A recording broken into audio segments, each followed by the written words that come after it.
Pernah kepikiran nggak soal satu teka-teki besar dalam teologi Kristen? Sebuah pertanyaan yang kayaknya kok kontradiktif banget ya, dan udah jadi perdebatan selama ratusan tahun. Nah, hari ini kita akan kupas tuntas. Pertanyaannya tuh simpel tapi dalam banget. Kalau Yesus itu Tuhan yang Maha Kuasa, kok bisa sih dia dicobai sama setan? Padahal kan setan itu ciptaannya sendiri. Gimana ceritanya? Oke, ayo kita bedah bareng-bareng paradoks teologis ini. Nah, untuk menjawabnya, ini nih peta jalan kita. Kita bakal bedah jawabannya langkah demi langkah, mulai dari kenapa pertanyaannya rumit, sampai nanti kerangkuman akhirnya. Oke, pertama-tama kita harus paham dulu kenapa sih pertanyaan ini tuh susah banget.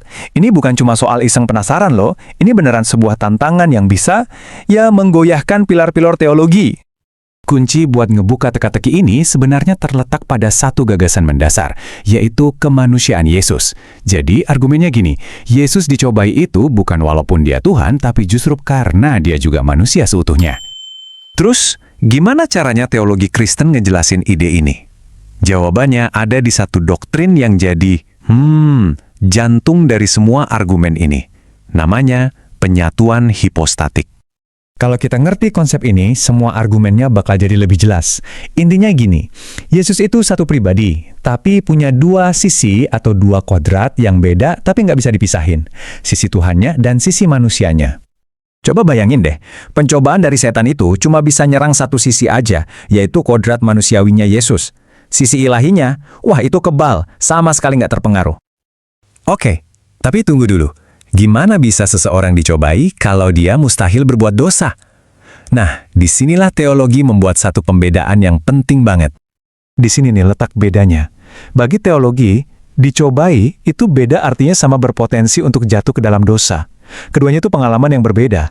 Dan ini jadi inti dari argumen selanjutnya. Ada analogi yang bagus buat ini. Kayak sinar matahari yang kena tembok besi.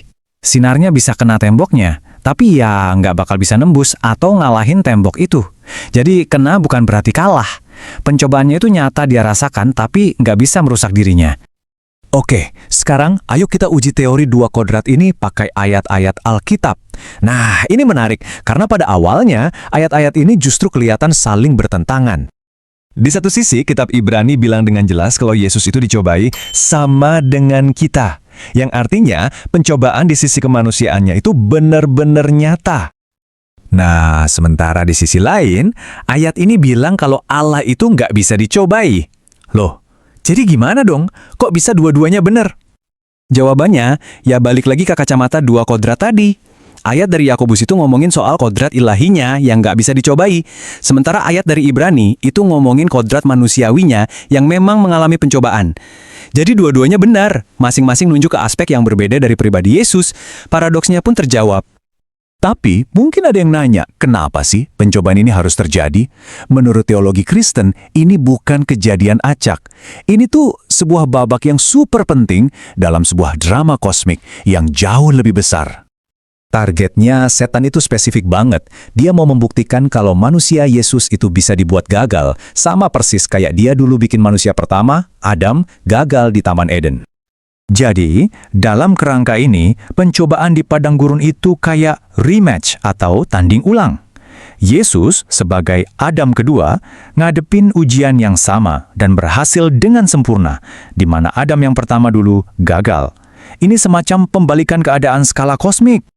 Jadi, kalau kita lihat dari sudut pandang ini, pencobaan itu sama sekali bukan tanda kelemahan Yesus. Justru sebaliknya, itu jadi semacam panggung atau arena yang dibutuhkan buat nunjukin kesempurnaan dan kekuatannya sebagai wakil seluruh umat manusia.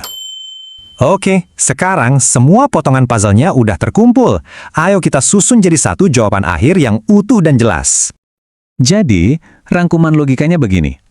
Setan itu nggak nyerang Tuhan. Ya nggak mungkin lah. Strateginya adalah nyerang satu-satunya titik yang bisa disentuh, yaitu kodrat manusiawi Yesus. Dia menyerang Yesus sebagai manusia dengan harapan bisa mengalahkan dia di situ.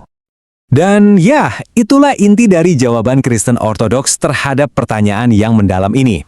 Semuanya kembali ke misteri tentang dua kodrat yang ada dalam satu pribadi yang sama. Nah, ini meninggalkan kita dengan satu pertanyaan buat direnungkan. Gimana kalau kita melihat pencobaan itu bukan sebagai tanda kelemahan, tapi justru sebagai medan perang untuk meraih kemenangan? Kira-kira gimana itu akan mengubah cara kita memandang perjuangan kita masing-masing ya? Coba dipikirkan. Terima kasih sudah menyimak.